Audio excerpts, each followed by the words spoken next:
नमस्कार दोस्तों, स्वागत है आपका इस स्पेशल प्रेजेंटेशन में जहां हम बात करेंगे एक ऐसे पर्सनालिटी की जिनका नाम इंडिया के इंडस्ट्रियल डेवलपमेंट और सोशल अपलिफ्टमेंट के साथ जुड़ा है। जी हां, मैं बात कर रहा हूं रतन टाटा जी की। एक ऐसा नाम जो सिर्फ एक बिजनेसमैन का नहीं बल्कि एक विजनरी, एक सोशल वर्कर और एक सच्चे नेशन बिल्डर का प्रतीक है। रतन टाटा एक ऐसे व्यक्ति हैं जिन्होंने न केवल टाटा ग्रुप को नई ऊंचाइयों पर पहुंचाया बल्कि पूरे इंडिया की इकोनॉमिक और सोशल प्रोग्रेस में भी महत्वपूर्ण भूमिका निभाई। आज हम उनके जीवन के डिफरेंट एस्पेक्ट्स पर प्रकाश डालेंगे, उनके स्ट्रगल्स और सक्सेसेस को समझेंगे और जानेंगे कि कैसे उन्होंने इंडिया को वर्ल्ड मैप पर एक नई पहचान दिलाई। रतन टाटा ने 1951 में टाटा ग्रुप की कमान संभाली, एक ऐसा टाइम जब इंडिया इकोनॉमिक लिबरलाइजेशन की दहलीज पर था। उन्होंने इस चेंज को न केवल अपनाया बल्कि उसे एक गोल्डन अपॉर्चुनिटी में बदल दिया। उनके नेतृत्व में टाटा ग्रुप ने कई नए इंडस्ट्रीज में कदम रखा और अपनी प्रेजेंस को और मजबूत किया।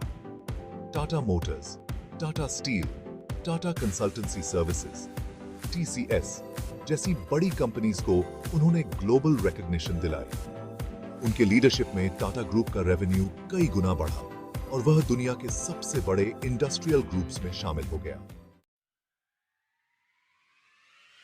रतन टाटा का मानना था कि इनोवेशन ही प्रोग्रेस की कुंजी है। उन्होंने हमेशा नए आइडियाज और टेक्नोलॉजीज को अपनाने पर जोर दिया। टाटा नानो दुनिया की सबसे सस्ती कार इसका एक जीता जागता उदाहरण है। यह कार रतन टाटा के दिल के बहुत करीब थी क्योंकि उनका सपना था कि हर इंडियन के पास अपनी कार हो। टाटा नानो ने ऑटोमोबाइल इंडस्ट्री में क्रांति ला दी और लाखों लोगों के सपनों को पूरा किया।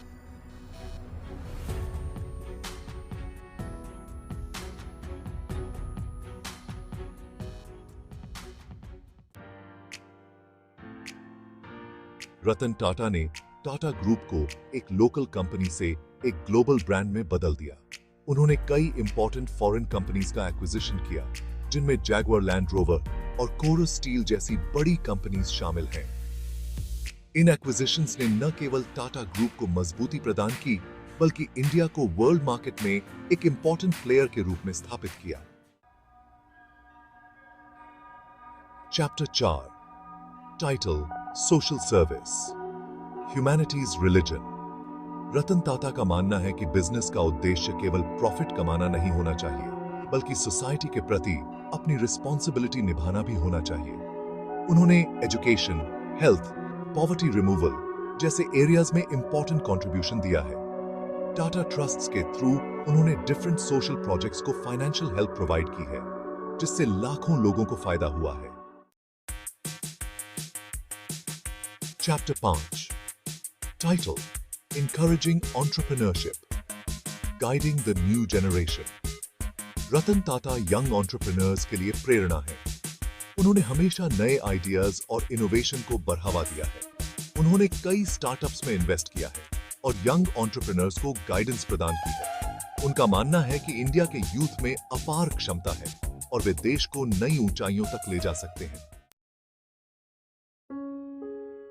Chapter 6, title education and health, the foundation of development.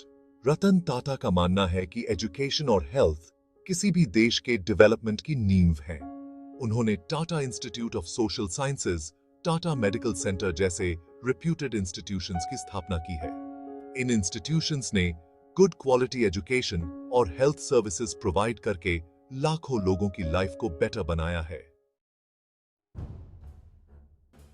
Chapter 7, title source of inspiration, an ideal personality.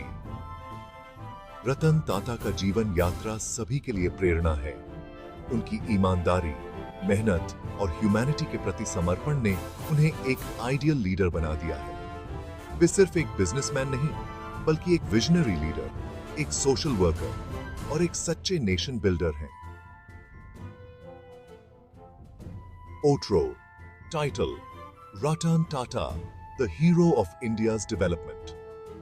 दोस्तों, रतन टाटा का कंट्रीब्यूशन केवल बिजनेस तक लिमिटेड नहीं है। उन्होंने इंडियन सोसाइटी और इकोनॉमी को एक नई दिशा दी है।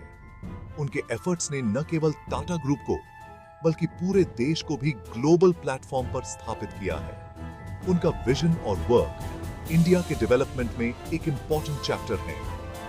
रतन टाटा जी का जीवन एक मिसाल है कि कैसे ईमानदारी, कड़ी मेहनत और ह्यूमैनिटी के प्रति समर्पण से सफलता के शिखर पर पहुंचा जा सकता है।